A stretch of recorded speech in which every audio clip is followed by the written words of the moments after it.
Traditions हैं, उस पर कोई इससे चोट नहीं पहुंचने वाली है। जी, CAA पहली बार आप जब होम मिनिस्टर थे तब आया था, पारित भी हो गया था, उसके बाद फिर वापस जो है दोबारा आप लोग लाए, और इस बार जब CAA की बात कर रहे हैं, जब रूल्स नोटिफाई हुए हैं, तो पहली बार बहुत इसका देश वेश में काफ़ी खिलाफ लोग इसके प्रदर्शन भी हुए थे। इस बार इतना कुछ हुआ नहीं, तो क्या आपको लगता है लोगों की अब ये समझ में आ रहा है ये, और ये इसको आप लोग अब आगे बढ़ा पाएंगे? देखिए, मैं समझता हूँ कि सबसे बड़ा संकट यदि विपक्ष के पास है तो सबसे बड़ा संकट है उनके पास मुद्दों का अकाल है जी। और उनके पास ऐसे एजेंडा आइटम्स नहीं हैं ताकि जनता को विश्वास दिला सकें, भरोसा दिला सकें कि हमारी सरकार बनेगी तो हम ये करेंगे। और उन सारी राजनीतिक पार्टियों को लेकर आम जनता में एक विश्वास का संकट भी है, लोग उनकी बातों पर भरोसा भी नहीं करते। अब इसको लेकर तरह तरह की गलतफहमी पैदा करने की कोशिश जो है विपक्ष द्वारा की गई है, लेकिन मैं विश्वास के साथ कह सकता हूं कि इस सिटीजनशिप अमेंडमेंट एक्ट के कारण किसी की नागरिकता समाप्त नहीं होने जा रही है। कल ममता बनर्जी ने कहा है कि लोग वोट नहीं दे पाएंगे जब ये हो जाएगा, तो और उसके पीछे DMK ने भी कहा है कि इसको हम होने नहीं देंगे। हेल्दी डेमोक्रेसी में इस तरीके से जनता को गुमराह नहीं किया जाना चाहिए, और मैं समझता हूं ममता जी को भी जानकारी होगी इस सच्चाई की कि इस नागरिकता कानून यानी सिटीजनशिप अमेंडमेंट एक्ट के कारण किसी की नागरिकता जाने वाली नहीं है जी।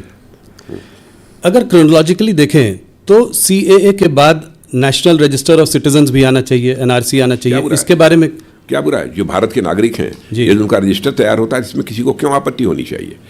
और एक गलतफहमी राहुल जी और पैदा करने की कोशिश की जा रही है कि दुनिया किसी देश का यदि कोई मुसलमान यदि मान लीजिए सिटीजनशिप लेना चाहता है किन्हीं विशेष परिस्थितियों में जी, तो उसको सिटीजनशिप नहीं मिलेगी।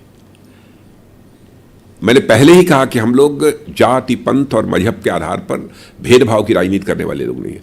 कोई यदि ऐसी विशेष परिस्थितियां होती हैं और कोई यदि भारत की नागरिकता लेना चाहता है तो उस पर भी हमारी सरकार विचार कर सकती है। और मैंने स्वयं जिस समय यह बिल तैयार हो रहा था उस समय भी हमने नागरिकता दी है अदनान स्वामी को जी। पाकिस्तान के मुसलमान नहीं है, CAA के अंतर्गत मुसलमानों को नागरिकता नहीं दी जाएगी। CAA के उसके अंदर मुसलमान तो है नहीं, परिस्थितियों पर निर्भर करता है जी। तो NRC आप कह रहे हैं कि आएगा, अगले उसको भी आप लोग लेकर आएंगे अगले टर्म में, आप उसमें आप कह रहे हैं कि उसमें क्या? वैसे NRC से किसी को भय नहीं लगना चाहिए जी। अनावश्यक इसको लेकर हुआ खड़ा किया जा रहा है, लोगों के अंदर भय पैदा करने की कोशिश की जा रही है। और मैं समझता हूं विपक्ष को इन सब सारी चीजों से, अफवाहों से बचना चाहिए। विपक्ष को भी यदि राजनीति करनी चाहिए तो तथ्यों के आधार पर, अनावश्यक जनता की आंखों में धूल झोंक कर राजनीति नहीं करनी चाहिए। विपक्ष के अंदर भी वह दमखम होना चाहिए कि यदि राजनीति करनी है तो जनता की आंखों में धूल झोंक कर राजनीति न करें, बल्कि जनता की आंखों में आंख डालकर राजनीति करें। जी, बड़ा बयान है आपका। मंदिर वहीं बनाएंगे, आपका बहुत बड़ा बयान था, बहुत बड़ी आपकी प्रॉमिस थी जो आपने जनता के सामने जो करके दिखाया। एक और आपका नारा था, एक और आपका नारा है कि अभी तो ये झांकी है, मथुरा काशी बाकी है। तो इसको आप कैसे देखते हैं इस वक्त? क्या अगले कार्यकाल में इस पर भी काम आगे बढ़ाया जाएगा? आपने इलेक्शन मैनिफेस्टो की जो बात की थी, इलेक्शन मैनिफेस्टो में जो था जी वो हम लोगों ने किया है जी।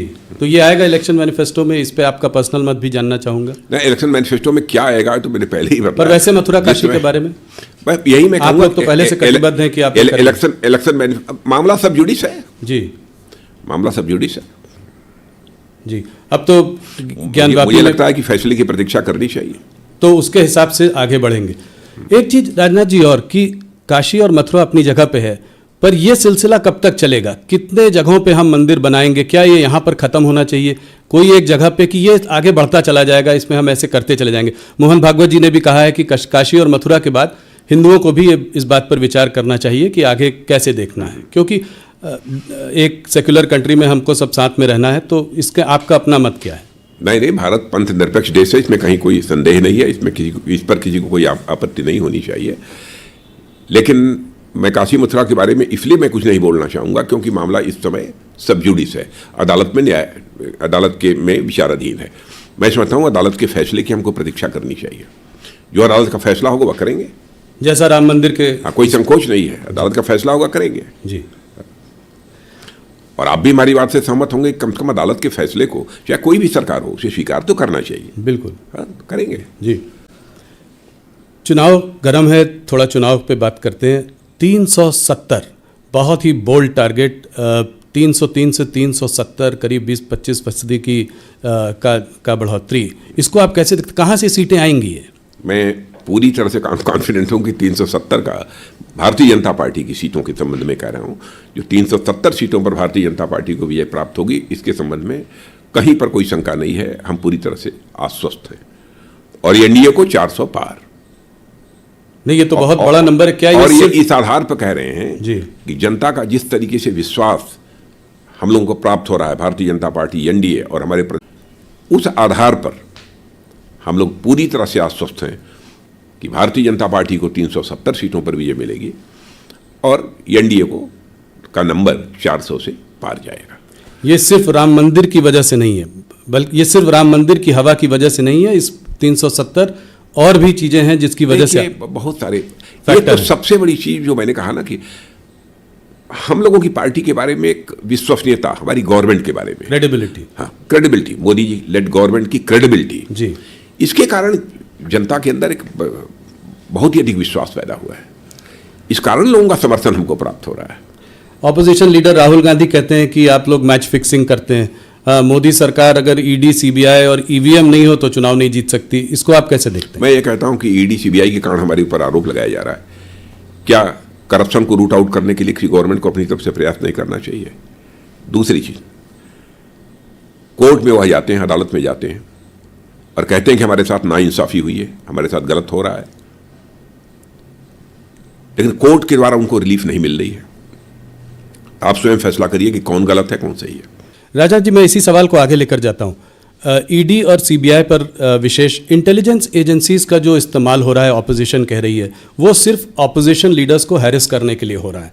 वो कहते हैं कि ज़्यादातर इसमें ऑपोजिशन लीडर्स को ही हैरेस किया जाता है, यहाँ तक कि 2 मुख्यमंत्रियों को भी आपने जेल के सलाखों के पीछे भेज दिया है। अपोजिशन का यह आरोप पूरी तरह से तथ्यों से परे है, पूरी तरह से निराधार है। एजेंसी अपना काम कर रही हैं, करप्शन को हम रूट आउट करना चाहते हैं, न रूट आउट हो तो कम से कम मिनिमाइज तो हम करना चाहते हैं, हमारा यही एफर्ट है। और उसके लिए एजेंसी यदि अपना काम कर रही हैं और लगता है विपक्ष को एजेंसी गलत काम कर रही हैं, गलत तरीके से लोगों को फंसाया जा रहा है, तो उसको लेकर वह कोर्ट भी जा रहे हैं। तो कोर्ट से उनको जो रिलीफ मिलनी चाहिए वह क्यों नहीं रिलीफ मिल रही है? क्या आप ये कह देंगे कि कोर्ट के ऊपर हम लोगों ने अपना प्रभाव जमा रखा है?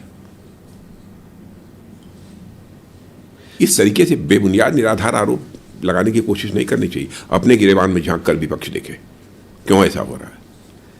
लोग कह रहे हैं कि वैसे तो अपोजिशन साथ में एकजुट होकर सामने नहीं आ पा रहा था, इस मुद्दे को लेकर सब आपस में साथ में आ गए। अभी एक बड़ी